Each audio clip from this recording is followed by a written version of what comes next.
Hello दोस्तों, स्वागत है आपका हमारे चैनल नवल आईटी स्टूडियो में। तो दोस्तों, कैसे हैं आप सभी? आई विश आप लोग ठीक होंगे। तो दोस्तों, आज का जो वीडियो का हमारा जो टॉपिक है वो टॉपिक है आपका टाइप्स ऑफ कंप्यूटर का। कंप्यूटर कितने प्रकार के होते हैं, ठीक है। कंप्यूटर कितने प्रकार के होते हैं, आज की वीडियो में हम यही पढ़ने वाले हैं। तो चलिए स्टार्ट करते हैं टाइप्स ऑफ कंप्यूटर के बारे में, ठीक है। तो सबसे पहले हम देते हैं हेडिंग टाइप्स ऑफ कंप्यूटर, यानी कंप्यूटर के प्रकार। कंप्यूटर कितने प्रकार का होता है। जनरली हमें क्या होता है, बहुत बार कंफ्यूजन होता है कंप्यूटर कितने प्रकार का होता है। तो आज मैं पूरा डाउट क्लियर करने वाला हूं आपको, कि आपको कभी प्रॉब्लम नहीं होगी, कोई भी मतलब डाउट नहीं होगा कि कंप्यूटर कितने प्रकार का होता है, ठीक है। तो बहुत ही सिंपल सा है, बहुत ही सिंपल से स्टेप में हम लोग पढ़ने वाले हैं। तो सबसे पहले जो है कि कंप्यूटर का जो वर्गीकरण है, नहीं कंप्यूटर के प्रकार यानी वर्गीकरण जो किया गया है वो आपको जान लेना है कि 3 तरह से किया गया है, ठीक है। कितने तरह से? 3 तरह से। 3 कौन कौन से किस तरह से किया गया है, तो हम इसको पूरा ऐसे बना लेते, टेबल की तरीके से बना लेते हैं, जिससे कि हमें इजिली समझ में आ जाए। ओके, तो सबसे पहला है कि on the basis of size. पहला जो है कि साइज यानी आकार के आधार पर, यानी कौन सा कंप्यूटर छोटा है, कौन सा कंप्यूटर बड़ा है, कौन सा कंप्यूटर उससे भी बड़ा है। तो कंप्यूटर के जो है कि साइज जो होता है ना, साइज के आधार पर पहला वर्गीकरण है। दूसरा क्या है कि उद्देश्य, यानी on the basis of purpose, ठीक है। On the basis of purpose यानी कि उद्देश्य के अनुरूप, कि हमारा जो कंप्यूटर है, कंप्यूटर का यूज करने का हमारा उद्देश्य क्या है। जैसे कि कुछ लोग क्या करते हैं, जो कंप्यूटर उसको लेकर के कुछ लोग केवल घर पे यूज करते हैं, पर्सनल यूज क्या करते हैं, नहीं उस पर क्या करेंगे कि म्यूजिक सुनना, वीडियो देखना, या फिर कुछ इंटरनेट से कुछ डाउनलोडिंग करना, या फिर बहुत सारे काम क्या करते हैं। कुछ लोग क्या करते हैं, इससे कंप्यूटर कई सारे जो है कंपनी में लगाई जाती है, वहां पे होता है अकाउंटिंग का काम होता है पर्सनली। इसके अलावा कई जगह मतलब साइंटिफिक रिसर्च में इसका यूज होता है। तो ऐसे ऐसे जो कंप्यूटर का पर्पस हो गया, यानी क्या उद्देश्य है, उसके अनुरूप। और तीसरा एप्लीकेशन, यानी कि हम कह सकते हैं कार्य के आधार पर, ठीक है। तीसरा application, on the basis of application, ठीक है। तो on the basis of application 3 तरह से कंप्यूटर का वर्गीकरण किया गया है, ठीक है। अब पहला जो हमारा क्या है, साइज, यानी कि आकार के आधार पर कंप्यूटर का प्रकार, ठीक है। तो जो आकार के आधार पर कंप्यूटर का प्रकार है वो कितना होता है, कुल 4 होता है। कितना होता है? 4। 4 में जो पहला है, पहला क्या होता है, माइक्रो कंप्यूटर। क्या होता है? माइक्रो कंप्यूटर, ठीक है। माइक्रो कंप्यूटर जो होता है कि अत्यंत सूक्ष्म आकार के कंप्यूटर में, बहुत छोटे आकार के कंप्यूटर होते हैं, और इनकी कीमत क्या होती है, बहुत अपेक्षाकृत कम होती है। सबसे कम कीमत किसकी होती है? माइक्रो कंप्यूटर की। जो माइक्रो कंप्यूटर है ये आकार में छोटा होता है, इसकी कार्य करने की क्षमता तो लगभग यूजुअली हमारे कार्य के योग होती है। लेकिन जो है कि जो माइक्रो कंप्यूटर है ना, इस सस्ते दामों में उपलब्ध होते हैं और इनको आसानी से कहीं ले जा सकते हैं। ये अधिकांशतः पोर्टेबल होते हैं। माइक्रो कंप्यूटर को हम कह सकते हैं ये पोर्टेबल होते हैं, क्योंकि इनको हम आसानी से कहीं भी लेकर जा सकते हैं। जैसे कि आपका लैपटॉप, लैपटॉप तो आप लोग बिल्कुल यूज करते होंगे, और इसमें बहुत सारे लोग होंगे जिनके पास लैपटॉप ऑलरेडी होगा, वो लोग लैपटॉप यूज कर रहे होंगे। तो लैपटॉप क्या होता है, आपका पोर्टेबल होता है, उसको आसानी से हम कहीं भी ले जा सकते हैं। तो लैपटॉप क्या आपका एक माइक्रो कंप्यूटर है। इसके साथ ही जो डेस्कटॉप होता है, डेस्कटॉप में भी जो ऐसा कंप्यूटर जो कि केवल एक लोग, मतलब एक लोग के यूज करने के लिए होता है, वो क्या होता है, आपका माइक्रो कंप्यूटर ही होता है, ठीक है। इसके बाद हम जो दूसरा है, दूसरा क्या है, दूसरे को हम बोलते हैं मिनी। क्या बोलते हैं? Mini computer. दूसरा क्या होता है? मिनी कंप्यूटर होता है। अब हम बात करें अगर मिनी कंप्यूटर की, तो मिनी कंप्यूटर क्या होता है कि जो माइक्रो कंप्यूटर है ना, पहला वाला माइक्रो कंप्यूटर, इससे आकार में कुछ बड़ा होता है, ठीक है। और साथ में क्या होता है कि जो मिनी कंप्यूटर होता है और माइक्रो कंप्यूटर, इन दोनों में क्या होता है, मैंने बताया माइक्रो कंप्यूटर में कि जो माइक्रो कंप्यूटर है ना आपका, इस पे केवल एक व्यक्ति काम कर सकता है। लेकिन एक व्यक्ति एक साथ एक से अधिक काम कर सकता है इस पे, लेकिन एक से अधिक लोग एक कंप्यूटर पे एक साथ काम नहीं कर सकते। लेकिन जो मिनी कंप्यूटर है, इसमें क्या होता है कि इस पे एक से अधिक लोग एक साथ एक ही कंप्यूटर पे काम करते हैं, ठीक है। तो ये जो है कीमत में जो है कि माइक्रो कंप्यूटर से अधिक होता है, और साथ में इसके कार्य करने की स्पीड यानी कि प्रोसेसिंग स्पीड भी अधिक होती है, क्योंकि इस पर अधिक लोग काम करते हैं। तो इस पे सिंपल सी बात है कि इसकी कार्य करने की क्षमता अधिक होगी, तभी ये कार्य कर पाएगा। इसके बाद जो तीसरा है, इसमें तीसरा क्या होता है, मेन फ्रेम। तीसरा क्या होता है, मेन फ्रेम कंप्यूटर, ठीक है। जो मेन फ्रेम कंप्यूटर होता है, तो मेन फ्रेम कंप्यूटर का आकार काफी बड़ा होता है, और मिनी कंप्यूटर से भी इसके आकार कहा जाए तो बहुत बड़ा होता है, ठीक है। और जो मेन फ्रेम कंप्यूटर है, इसकी कार्य क्षमता बहुत अधिक होती है। और जो मेन फ्रेम कंप्यूटर है ना, इसकी जो है खास बात क्या होती है, ये कीमत में भी क्या होता है, मिनी कंप्यूटर से अधिक होता है, नहीं ज्यादा महंगा होता है, ठीक है। और ये जो है अधिकांशतः बड़े बड़े कंपनियों में यूज किया जाता है, अधिकांशतः मेन फ्रेम। और जनरली तो हम लोग घर पे यूज करने के लिए मेन फ्रेम तो लाएंगे नहीं, क्योंकि बहुत महंगा होता है, लाखों में इसकी कीमत होती है। और हम लोग घर पे यूज करने के लिए पर्सनली अगर हम एक लोग को यूज कर रहे हैं तो हम क्या करते हैं, माइक्रो कंप्यूटर का यूज करते हैं। और ऐसे कई सारी कंपनियों में आपने देखा होगा कि अकाउंटिंग का काम कई लोग करते हैं, या फिर ऐसे कई लोग मिलजुल कर काम करते हैं, तो डेटा एक ही जगह स्टोर करना होता है, तब के लिए मिनी कंप्यूटर इस्तेमाल करते हैं। और मेन फ्रेम तो और भी बड़ी शक्तिशाली कार्यों के लिए यूज किया जाता है मेन फ्रेम कंप्यूटर का। और इसके बाद जो चौथा है, इसमें जो साइज के आधार पर जो चौथा आकार है, चौथा प्रकार है यहाँ पे, वो क्या है, सुपर कंप्यूटर। तो सुपर कंप्यूटर का नाम तो आपने सुना ही होगा, सुपर कंप्यूटर। तो सुपर कंप्यूटर तो मोस्ट इंपॉर्टेंट है आपके लिए, सुपर कंप्यूटर को ध्यान में रखेंगे। तो सुपर कंप्यूटर क्या होता है, सबसे शक्तिशाली कंप्यूटर। अगर हम बात करें सबसे शक्तिशाली कंप्यूटर की, तो कौन होता है, सुपर कंप्यूटर। और यहाँ पे आपको सुपर कंप्यूटर जो होता है सबसे शक्तिशाली, यानी इन में सबसे शक्तिशाली कंप्यूटर सुपर कंप्यूटर है।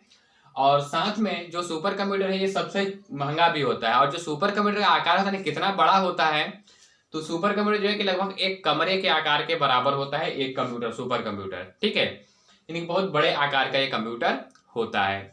और आप लोग जानते होंगे कि जो पहला कंप्यूटर बना था यूनिवैक, ठीक है, यूनिवैक जो बना था कंप्यूटर, उसका जो है कि वो जो एक बहुत बड़ा सा कंप्यूटर था, 50 फीट लंबा, 30 टन का कंप्यूटर था। और वो जो है विद्युत क्षमता रहता था 150 किलोवाट के आसपास, ठीक है, यानी कि 100 किलोवाट से भी अधिक करंट वो लेता था, ठीक है। तो आपका पहला कंप्यूटर था यूनिवैक, तो वो तो अलग बात है, वो तो नॉर्मल सी चीज है, मतलब पहले जो कंप्यूटर बना था वो बहुत ज्यादा जो है कि कैपेसिटी लेता था, विद्युत की भी, और बहुत ज्यादा वजन भी था, और बहुत ज्यादा आकार का भी था, ठीक है। लेकिन जो सुपर कंप्यूटर होता है ना, इसकी स्पीड बहुत काफी होती है, पेटाफ्लॉप्स में मापते हैं इसकी स्पीड को, ठीक है। और मिलियन इंस्ट्रक्शंस पर सेकंड, MIPS में जनरली हम प्रोसेसिंग स्पीड को मापते हैं, MIPS यानी मिलियन इंस्ट्रक्शंस पर सेकंड में। इसके अलावा पेटाफ्लॉप्स में भी यूज होता है, मापा जाता है स्पीड, जो कि सुपर कंप्यूटर की स्पीड मापते हैं उसमें, ठीक है। तो ये हो गया आकार के आधार पर। अगर आपसे कोई कहे कि आकार के आधार पर कंप्यूटर के प्रकार बताओ, तो कितने बताएंगे आप, 4। कौन कौन से, micro computer, mini computer, main frame computer और सुपर कंप्यूटर, ठीक है। अब इसमें जो है कि फिर हम आ जाते हैं पर्पस, यानी कि उद्देश्य के आधार पर कंप्यूटर का क्या उद्देश्य है, हमारा यूज करने का उद्देश्य क्या है, उसके आधार पर पर्पस हो जाता है, यानी पर्पस में उद्देश्य ही होता है। तो उद्देश्य के आधार पर कंप्यूटर के प्रकार कौन कौन से होते हैं, ठीक है। तो यहाँ पे देखिए, यहाँ पे जैसे जो आपका है पहला, अब हम इधर देखते हैं पर्पस के अनुरूप। तो पहला जो होता है आपका जनरल पर्पस, क्या होता है, जनरल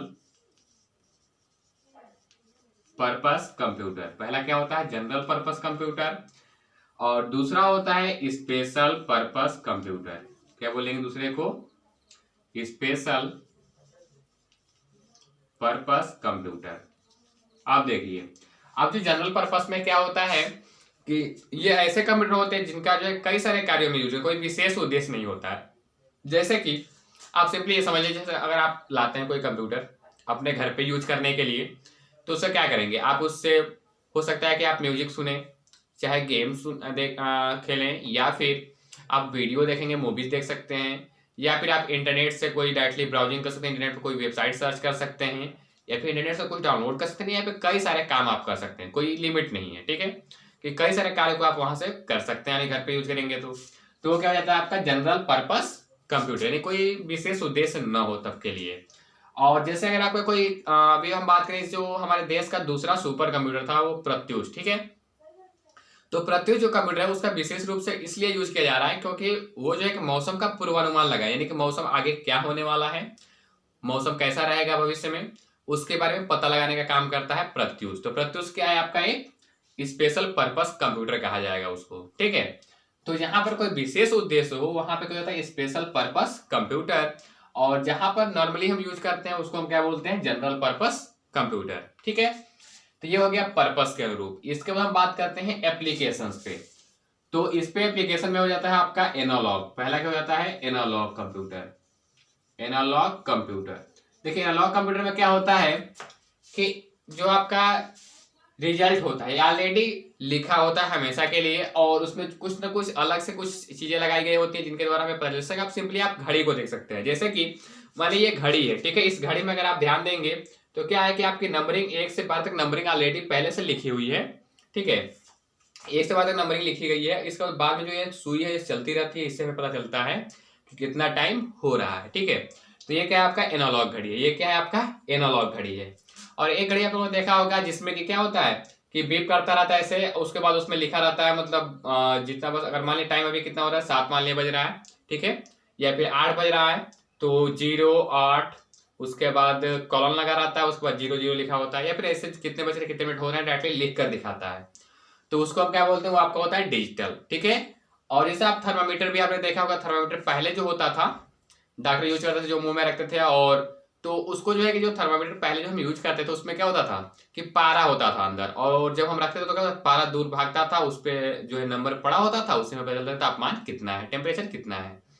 और अब क्या है कि अब डिजिटल आ गया, डायरेक्टली वो लेकर के बता देता है कितना टेम्परेचर है। ठीक है, तो पहले जो यूज होता था वो क्या था एनालॉग, और अब जो यूज होता है वो क्या होता है डिजिटल। ठीक है, तो जो डिजिटल है आपका डायरेक्टली वैल्यू लिख करके आपके सामने रख देता है। ठीक है, और आज के समय जो हम कंप्यूटर यूज करते हैं वो क्या होता है आपका डिजिटल कंप्यूटर होता है, डिजिटल कंप्यूटर हम लोग यूज करते हैं। ठीक है, जबकि अगर हम बात करें नॉर्मल घड़ी की तो ये क्या है आपका ये एनालॉग ही है। ठीक है, तो अब एनालॉग हो गया, डिजिटल हो गया, अब एक वो तीसरा आता है, एक तीसरा भी आ गया इसमें, वो क्या हो गया हाइब्रिड। देखिए हाइब्रिड का मतलब क्या होता है कि किसी दो का मिक्स। ठीक है, जो हाइब्रिड कंप्यूटर है क्या होता है किन्हीं दो का मिक्स होता है, यानी कि जो आपका एनालॉग है और डिजिटल दोनों का मिला जुला रूप, यानी कि या तो डेटा एनालॉग में लेगा, या फिर एनालॉग में डेटा लेगा डिजिटल में दिखाएगा, या फिर डिजिटल में लेगा एनालॉग में दिखाएगा, या फिर एनालॉग में डेटा लेकर के डिजिटल रूप में प्रोसेस करके फिर एनालॉग में रिजल्ट दिखाएगा, या फिर डिजिटल में डेटा लेकर के एनालॉग में जाकर प्रोसेस करेगा, फिर डिजिटल में ला करके जो आपका रिजल्ट दिखाएगा।